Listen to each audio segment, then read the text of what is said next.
उत्तर प्रदेश में भी जहरीली शराब से हाहाकार मच गया है। सहारनपुर में जहरीली शराब पीने से 16 अफराद हलाक हुए हैं, जबकि मुतअद्दिद अफराद बीमार हैं।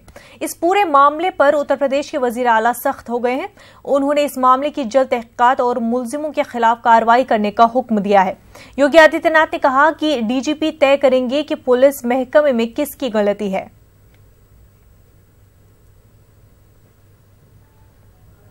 गांव में इन्होंने शराब पी थी। किन्होंने पी? एक नानू है, सोनी है। नन्नू ने कितने जने रखा? ये ऐसे होंगे कम से कम 15 जने। क्या हुआ फिर दारू पीने के बाद? दारू पीने के बाद वे एक्सपायर हो गए।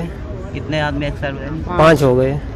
क्या क्या नाम है इनका? राजू, एक का तो राजू है, इमरान नाई और एक का पिंटू, कमरपाल। वहाँ पे कुछ नहीं जी, वहाँ प्रोग्राम दारू का काम जो कर रहा है वो कौन बेच रहा है? पिंटू ही बेच रहा था। उत्तराखंड के रुड़की में भी जहरीली शराब पीने से 12 लोगों की मौत हो गई है। 6 से ज्यादा लोगों की हालत अभी भी नाजुक है। मरने वालों का ताल्लुक भगवानपुर इलाके के आसपास के गांव का है।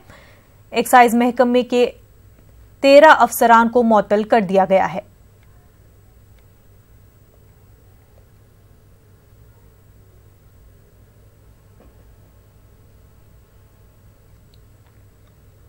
औरंगाबाद के हेडगेवार हॉस्पिटल में जेरे इलाज 2 साल के बच्चे यश भात पोड़े की मौत हो गई है। यश को 4 फरवरी को अस्पताल में दाखिल किया गया था।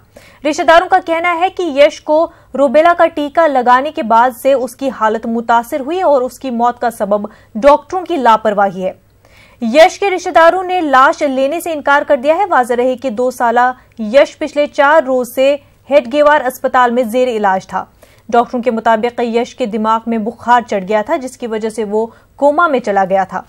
मुहिम से जुड़े सरकारी एहलकारों ने रूबेला वैक्सीन के इन्फेक्शन से इनकार किया है। इस मामले में जवाहर नगर पुलिस स्टेशन में मामला दर्ज किया गया है। मजीद जांच जारी है। यश की मौत के बाद हेडगेवार अस्पताल में पुलिस इंतजामात सख्त कर दिए गए हैं।